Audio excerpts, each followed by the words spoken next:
What's up, folks? I'm Dan, and welcome to I've Been Meaning to Read That, the show where I read books out loud that I've been meaning to read. Let's go.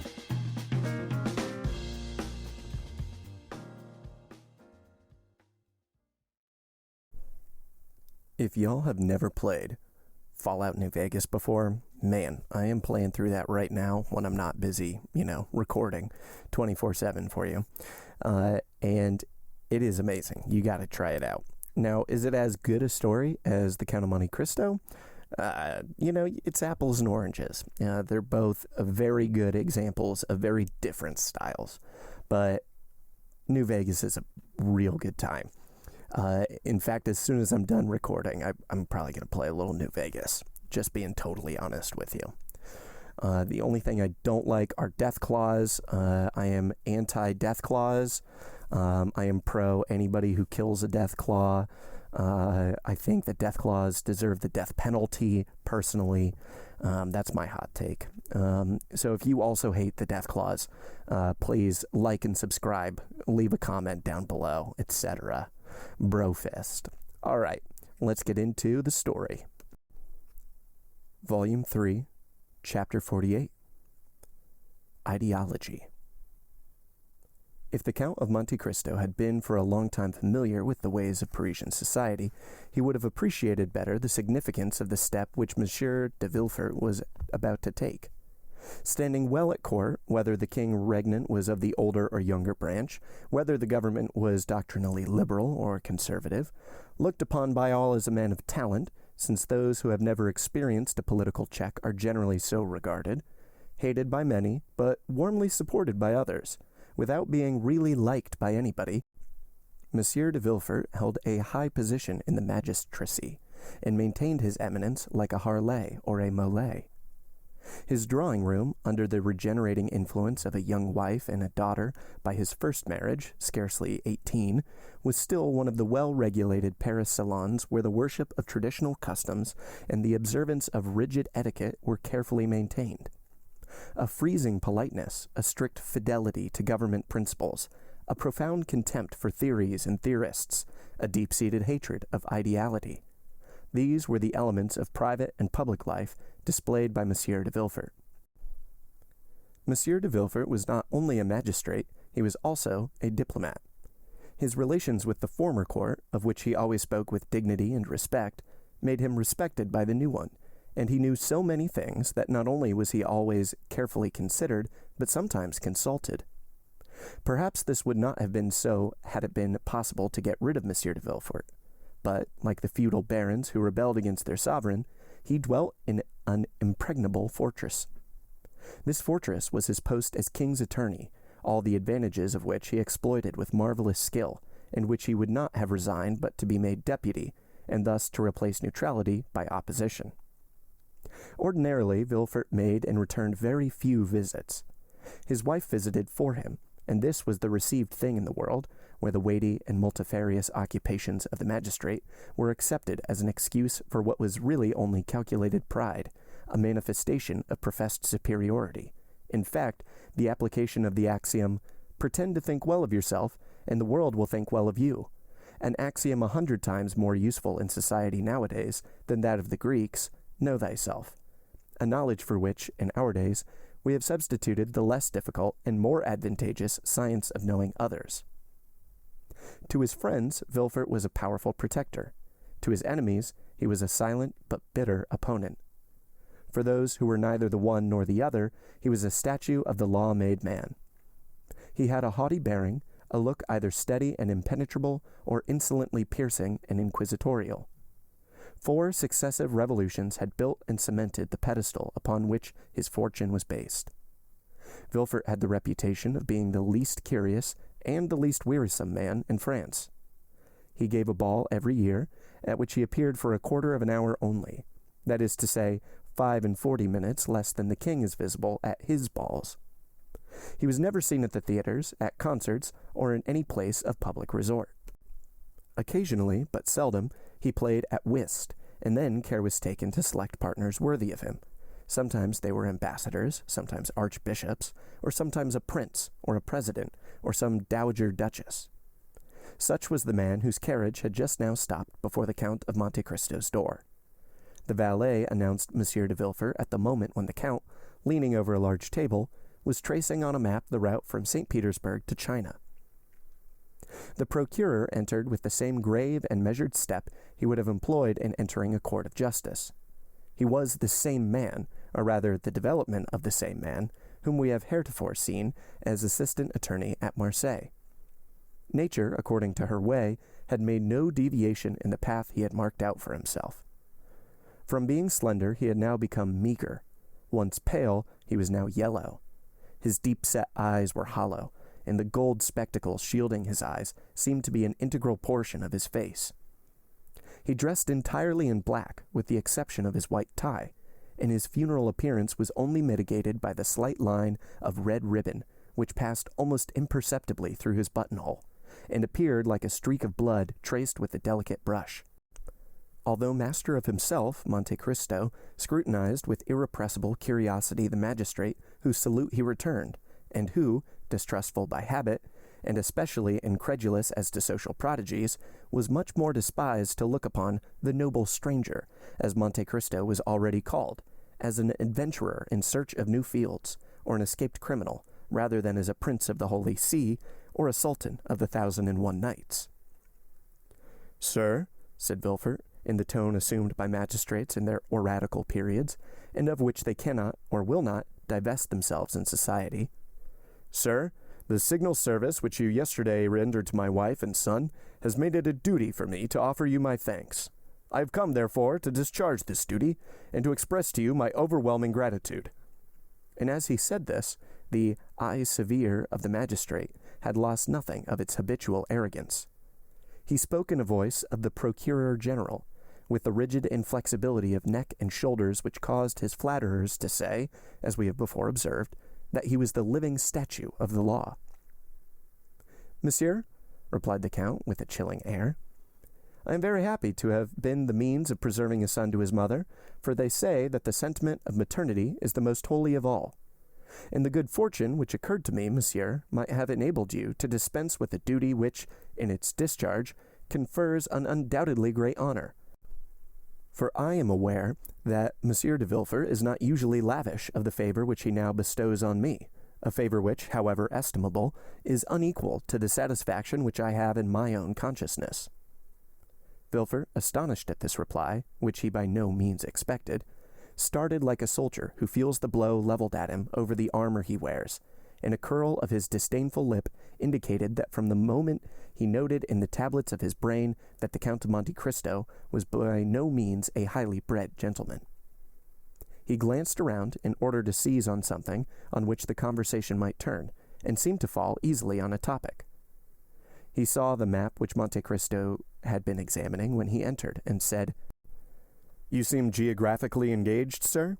It is a rich study for you, who, as I learn, have seen as many lands as are delineated on this map."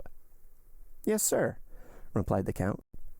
"I have sought to make of the human race, taken in the mass, what you practice every day on individuals, a physiological study. I have believed it was much easier to descend from the whole to a part than to ascend from a part to the whole. It is an algebraic axiom which makes us proceed from a known to an unknown quantity, and not from an unknown to a known. But sit down, sir, I beg of you." Monte Cristo pointed to a chair, which the procureur was obliged to take the trouble to move forwards himself, while the Count merely fell back into his own, on which he had been kneeling when Villefort entered.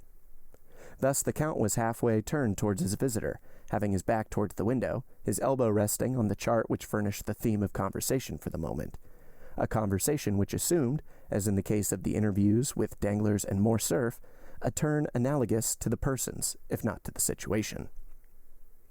"Ah, you philosophize," replied Villefort, after a moment's silence, during which, like a wrestler who encounters a powerful opponent, he took a breath. "Well, sir, really, if, like you, I had nothing else to do, I should seek a more amusing occupation." "Why, in truth, sir," was Monte Cristo's reply, "man is but an ugly caterpillar for him who studies him through a solar microscope.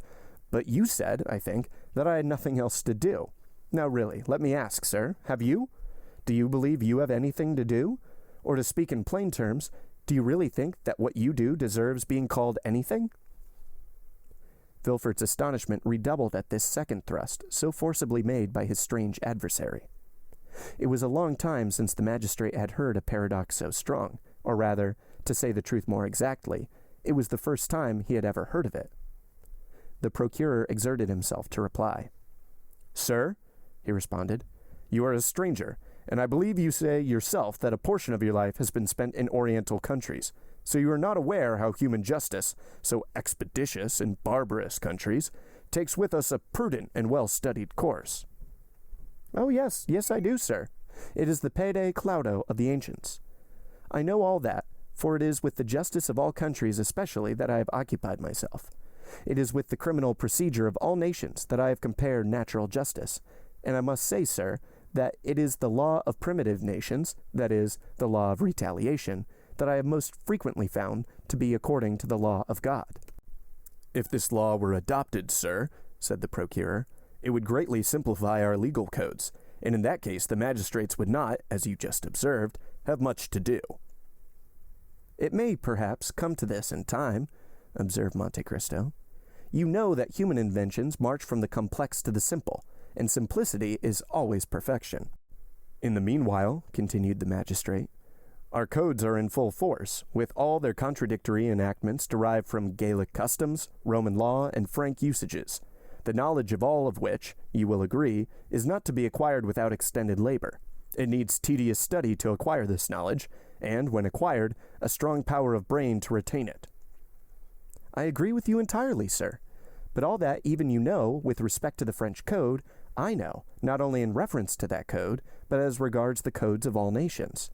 The English, Turkish, Japanese, Hindu laws are as familiar to me as the French laws, and thus I was right when I said to you that relatively, you know that everything is relative, sir, that relatively to what I have done, you have very little to do, but that relatively to all I have learned, you have yet a great deal to learn." "But with what motive have you learned all this?" inquired Villefort in astonishment. Monte Cristo smiled. "Really, sir, I see that in spite of the reputation which you have acquired as a superior man, you look at everything from the material and vulgar view of society, beginning with man and ending with man.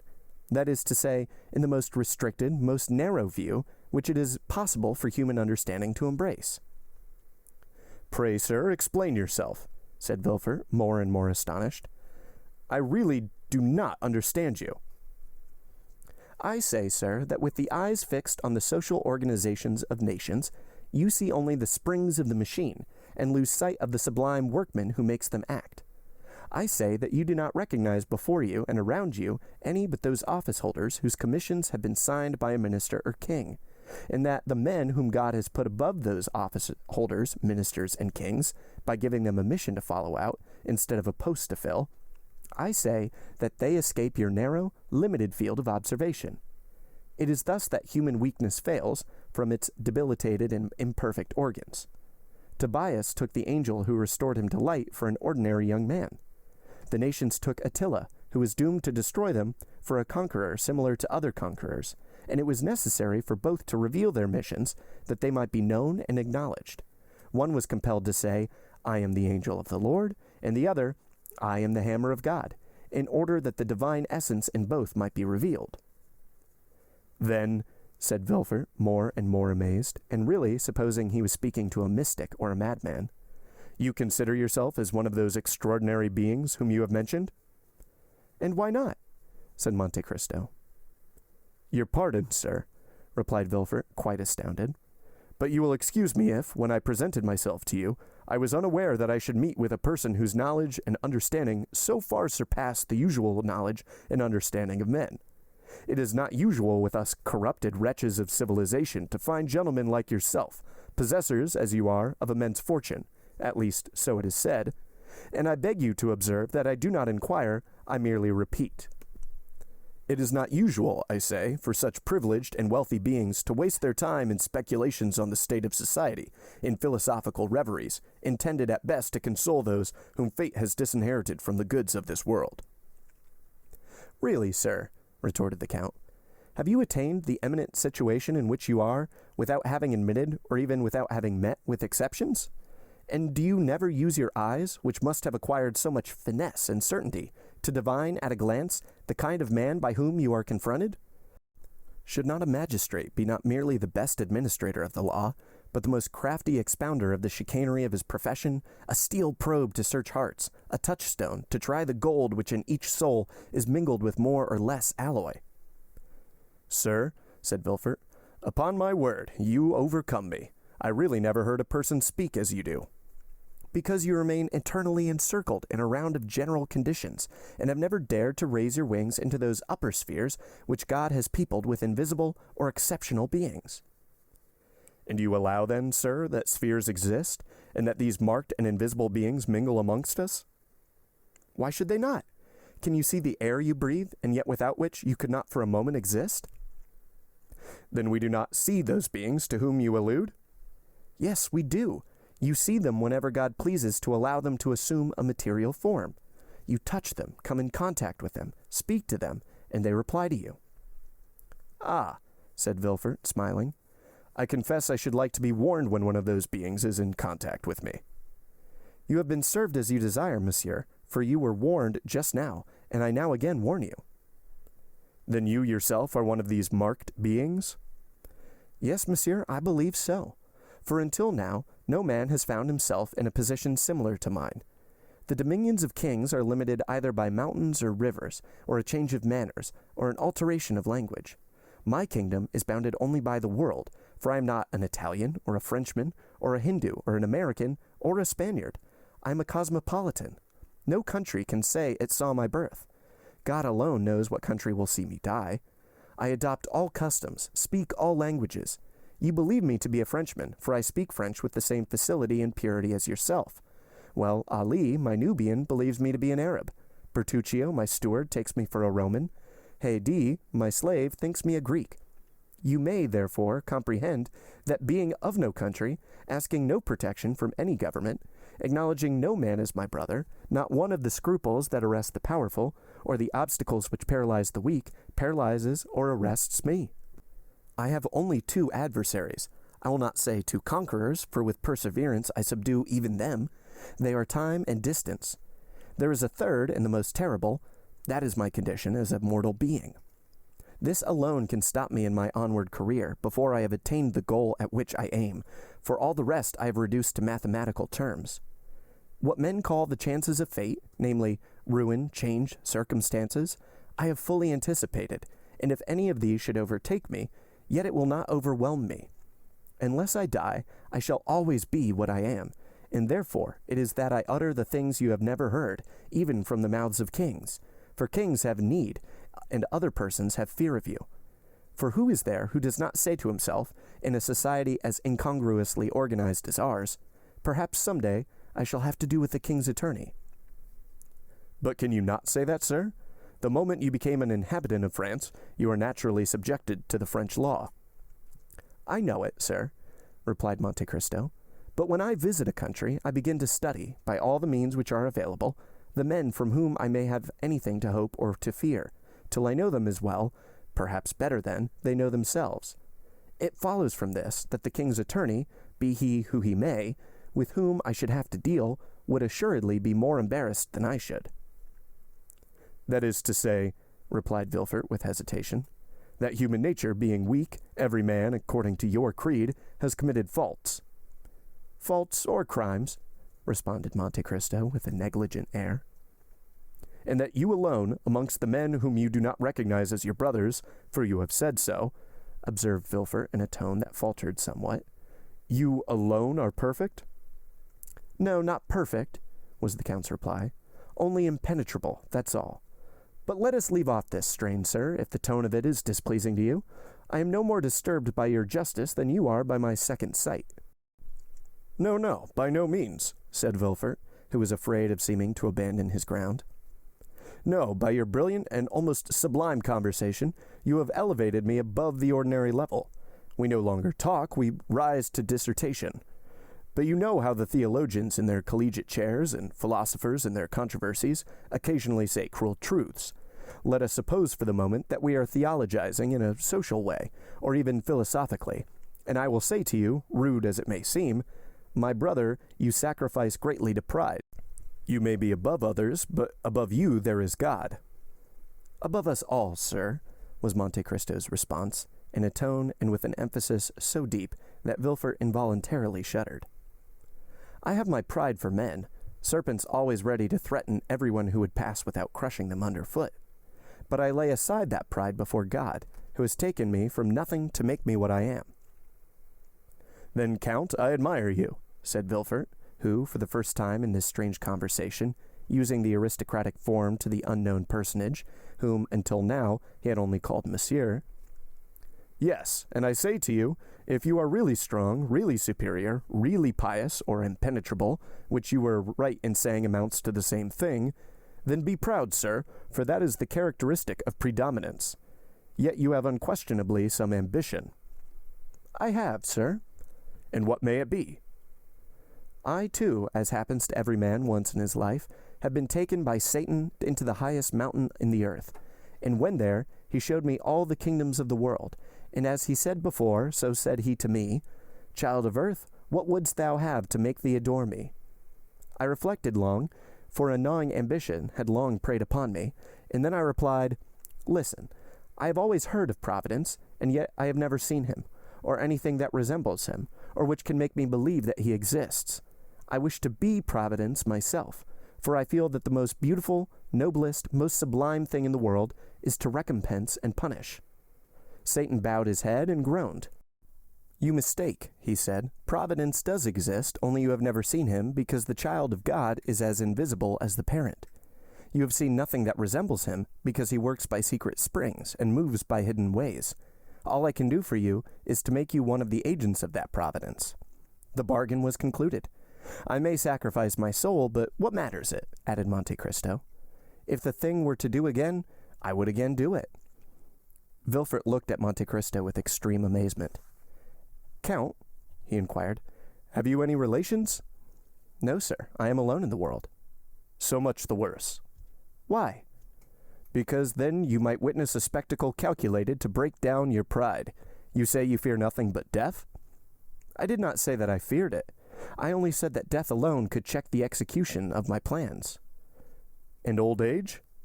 My end will be achieved before I grow old. And madness? I have been nearly mad, and you know the axiom, non bis in idem. It is an axiom of criminal law, and consequently, you understand its full application. Sir, continued Villefort, there is something to fear besides death, old age, and madness. For instance, there is apoplexy, that lightning stroke which strikes but does not destroy you, and yet which brings everything to an end. You are still yourself as now, and yet you are yourself no longer.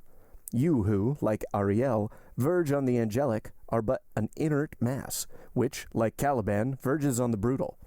And this is called in human tongues, as I tell you, neither more nor less than apoplexy. Come, if so you will, Count, and continue this conversation at my house. Any day you may be willing to see an adversary capable of understanding and anxious to refute you, and I will show you my father, Monsieur Noirtier de Villefort, one of the most fiery Jacobins of the French Revolution.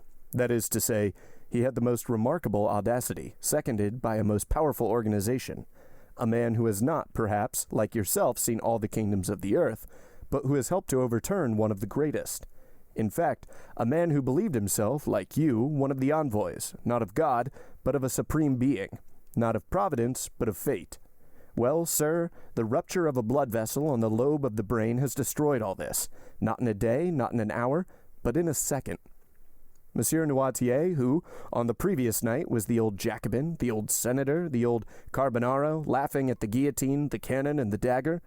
Noirtier, playing with revolutions. Noirtier, for whom France was a vast chessboard, from which pawns, rooks, knights, and queens were to disappear, so that the king was checkmated. Noirtier, the redoubtable, was the next morning poor Monsieur Noirtier, the hopeless old man, at the tender mercies of the weakest creature in the household, that is, his grandchild, Valentine, a dumb and frozen carcass. In fact, living painlessly on, that time may be given for his fame to decompose without his consciousness of its decay. Alas, sir, said Monte Cristo, this spectacle is neither strange to my eye nor my thought. I am something of a physician, and have, like my fellows, sought more than once for the soul in living and in dead matter. Yet, like Providence, it has remained invisible to my eyes, although present to my heart. 100 writers since Socrates, Seneca, St. Augustine, and Gall have made, in verse and prose, the comparison you have made, and yet I can well understand that a father's sufferings may effect great changes in the mind of a son. I will call on you, sir, since you bid me contemplate, for the advantage of my pride, this terrible spectacle, which must have been so great a source of sorrow to your family. It would have been so unquestionably, had not God given me so large a compensation. In contrast with the old man who is dragging his way to the tomb, are 2 children just entering into life, Valentine, the daughter by my first wife, Mademoiselle Renée de Saint-Méran, and Edward, the boy whose life you have this day saved. And what is your deduction from this compensation, sir? Inquired Monte Cristo. My deduction is, replied Villefort, that my father, led away by his passions, has committed some fault unknown to human justice, but marked by the justice of God. That God, desirous in his mercy to punish but one person, has visited this justice on him alone. Monte Cristo, with a smile on his lips, uttered in the depths of his soul a groan which would have made Villefort fly had he but heard it. Adieu, sir, said the magistrate, who had risen from his seat. I leave you, bearing a remembrance of you, a remembrance of esteem, which I hope will not be disagreeable to you when you know me better. For I am not a man to bore my friends, as you will learn. Besides, you have made an eternal friend of Madame de Villefort. The Count bowed and contented himself with seeing Villefort to the door of his cabinet, the procureur being escorted to his carriage by 2 footmen, who, on a signal from their master, followed him with every mark of attention. When he had gone, Monte Cristo breathed a profound sigh and said, Enough of this poison. Let me now seek the antidote. Then, sounding his bell, he said to Ali, who entered, I am going to Madame's chamber. Have the carriage ready at 1 o'clock. End of chapter 48. Chapter 49, Haydèe. It will be recollected that the new, or rather old, acquaintances of the Count, residing in the Rue Meslay, were no other than Maximilian, Julie, and Emmanuel. The very anticipations of delight to be enjoyed in his forthcoming visits, the bright, pure gleam of heavenly happiness it diffused over the almost deadly warfare in which he had voluntarily engaged, illuminated his whole countenance with a look of ineffable joy and calmness, as, immediately after Villefort's departure, his thoughts flew back to the cheering prospect before him, of tasting, at least, a brief respite from the fierce and stormy passions of his mind. Even Ali, who had hastened to obey the Count's summons, went forth from his master's presence in charmed amazement at the unusual animation and pleasure depicted on features ordinarily so stern and cold, while, as though dreading to put to flight the agreeable ideas hovering over his patron's meditations, whatever they were, the faithful Nubian walked on tiptoe towards the door, holding his breath, lest its faintest sound should dissipate his master's happy reverie. It was noon, and Monte Cristo had set apart 1 hour to be passed in the apartments of Haydèe, as though his oppressed spirit could not all at once admit the feeling of pure and unmixed joy, but required a gradual succession of calm and gentle emotions to prepare his mind to receive full and perfect happiness, in the same manner as ordinary natures demand to be inured by degrees to the reception of strong or violent sensations. The young Greek, as we have already said, occupied apartments wholly unconnected with those of the Count. The rooms had been fitted up in strict accordance with Oriental ideas. The floors were covered with the richest carpets Turkey could produce. The walls hung with brocaded silk of the most magnificent designs and texture, while around each chamber luxurious divans were placed, with piles of soft and yielding cushions that needed only to be arranged at the pleasure or convenience of such as sought repose. Haydèe had 3 French maids, and 1 who was a Greek. The first 3 remained constantly in a small waiting room, ready to obey the summons of a small golden bell, or to receive the orders of the Romaic slave, who knew just enough French to be able to transmit her mistress's wishes to the 3 other waiting women. The latter had received most peremptory instructions from Monte Cristo to treat Haydèe with all the deference they would observe to a queen. The young girl herself generally passed her time in the chamber at the farther end of her apartments. This was a sort of boudoir, circular, and lighted only from the roof, which consisted of rose-colored glass. Haydèe was reclining upon soft downy cushions, covered with blue satin spotted with silver. Her head, supported by one of her exquisitely molded arms, rested on the divan immediately behind her, while the other was employed in adjusting to her lips the coral tube of a rich narghile, through which flexible pipe she drew the smoke fragrant by its passage through perfumed water.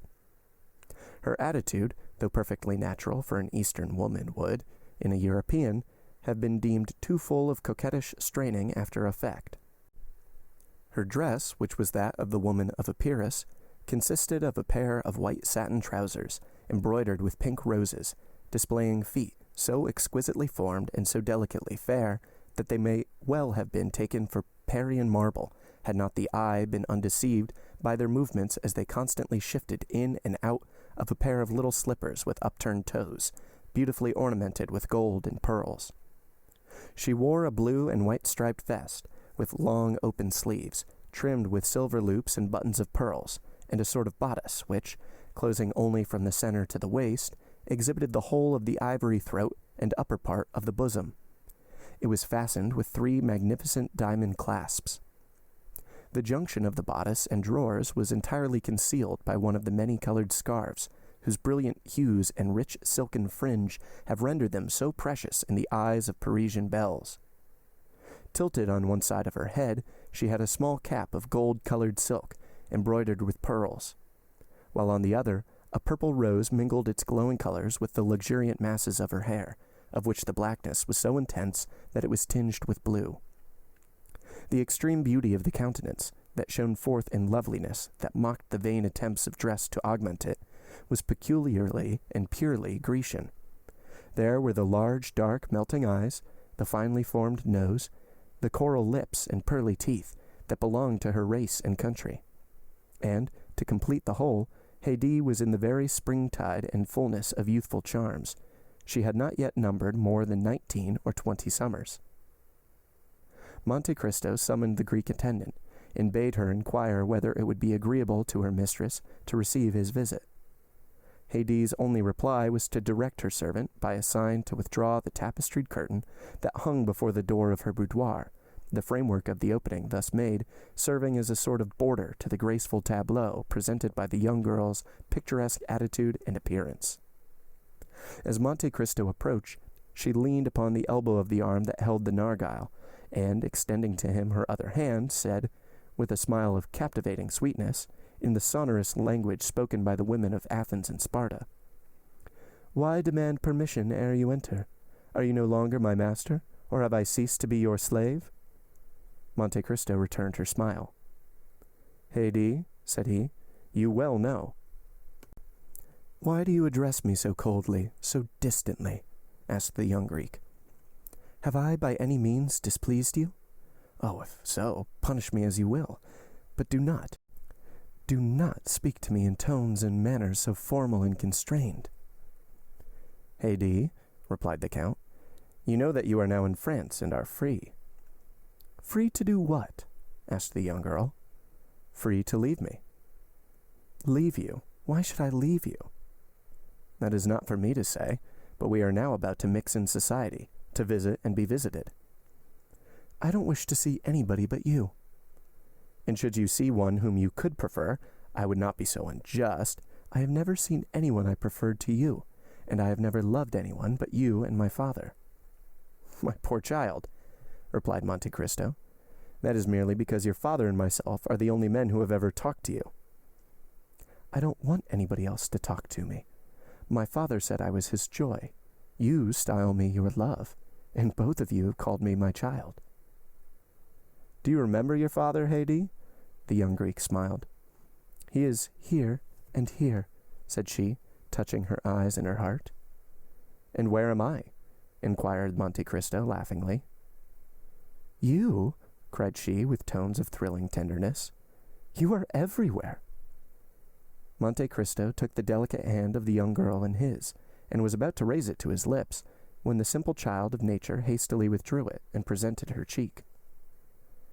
You now understand, Haydèe, said the Count, that from this moment you are absolutely free, that here you exercise unlimited sway, and are at liberty to lay aside or continue the custom of your country, as it may suit your inclination. Within this mansion you are absolute mistress of your actions, and may go abroad or remain in your apartments as may seem most agreeable to you. A carriage awaits your orders, and Ali and Myrto will accompany you whithersoever you desire to go. There is but one favor I would entreat of you.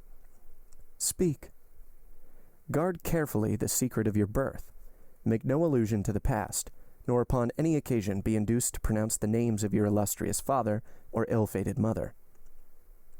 I have already told you, my lord, that I shall see no one. It is possible, Haydèe, that so perfect a seclusion, though conformable with the habits and customs of the East, may not be practicable in Paris. Endeavor, then, to accustom yourself to our manner of living in these northern climes, as you did to those of Rome, Florence, Milan, and Madrid. It may be useful to you one of these days, whether you remain here or return to the East. The young girl raised her tearful eyes towards Monte Cristo as she said with touching earnestness, Whether we return to the East, you mean to say, my lord, do you not? My child, returned Monte Cristo, you know full well that whenever we part, it will be no fault or wish of mine. The tree forsakes not the flower falls from the tree. My lord, replied Haydèe, I never will leave you, for I am sure I could not exist without you. My poor girl, in 10 years I shall be old, and you will still be young. My father had a long white beard, but I loved him. He was 60, but to me he was handsomer than all the fine youths I saw. Then tell me, Haydèe, do you believe you shall be able to accustom yourself to our present mode of life? Shall I see you? Every day. Then what do you fear, my lord? You might find it dull. No, my lord. In the morning I shall rejoice in the prospect of your coming, and in the evening dwell with delight on the happiness I have enjoyed in your presence. Then, too, when alone, I can call forth mighty pictures of the past, see vast horizons bounded only by the towering mountains of Pindus and Olympus. Oh, believe me, that when 3 great passions, such as sorrow, love, and gratitude fill the heart, ennui can find no place. You are a worthy daughter of Epirus, Haydèe, and your charming and poetical ideals prove well your descent from that race of goddesses who claim your country as their birthplace. Depend on my care to see that your youth is not blighted, or suffered to pass away in ungenial solitude, and of this be well assured, that if you love me as a father, I love you as a child. You are wrong, my lord. The love I have for you is very different from the love I had for my father. My father died, but I did not. If you were to die, I should die too.